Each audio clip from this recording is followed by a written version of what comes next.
the 1st of July, guys. We're almost to the 4th of July, which is America Day. Today's Canada Day, so happy Canada Day. Have any Canadians in the house tonight? No? Well, I thought so. I'd also like to welcome you all to the Frontier here, and I'd also like to wish you a happy first annual no budget versary, guys. We made it 365 days in the state of Illinois with no state budget. Can you believe it? Yes! Fantastic! It's a reason to celebrate. No, but we have a great show lined up for you, and we had a big party actually today down at the Thompson Center. You may see I got a little sun. That's because we were down at the Thompson Center today celebrating the first annual no budget versary. More on that later. We have a card for you to sign, which we will be sending to Governor Bruce Rauner.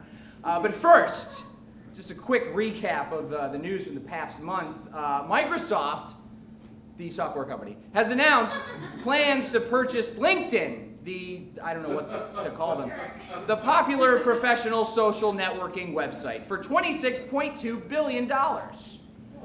Yes, that's a lot of money, but what's embarrassing is that they still don't realize Microsoft has not updated their profile since they made their account 7 years ago. So that's awkward. Speaking of dead bees, a group of people delivered millions of dead bees to the headquarters of the EPA in protest of the use of pesticides that kill bees. So you said they're protesting killing bees. They bring dead bees. You see what they're doing here. When asked to comment on the millions of dead bees left at his door, an EPA representative said, "Seriously, dude, you know I hate bees, man. That's gross."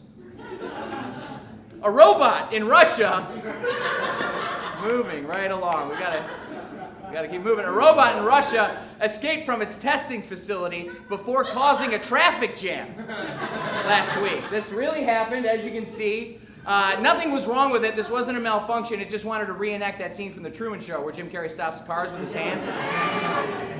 That's all he wanted. He just wanted to live. He wanted to live a little.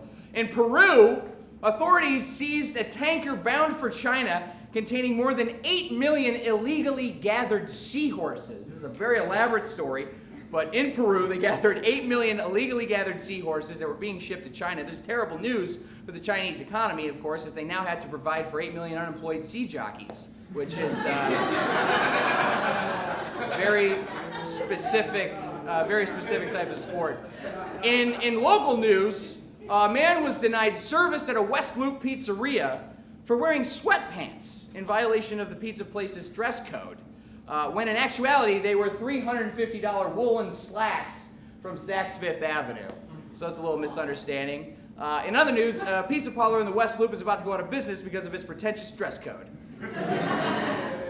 It was revealed this week that the UK fracking firm Ineos was planning to dump all of its wastewater into the sea. You know the sea, it's the ocean. It's where we keep our water. Industry analysts report that the fluid contains naturally occurring radioactive material and is likely to be classified as radioactive waste. Next on fracking's agenda will be to murder Captain Planet in front of his family on live television.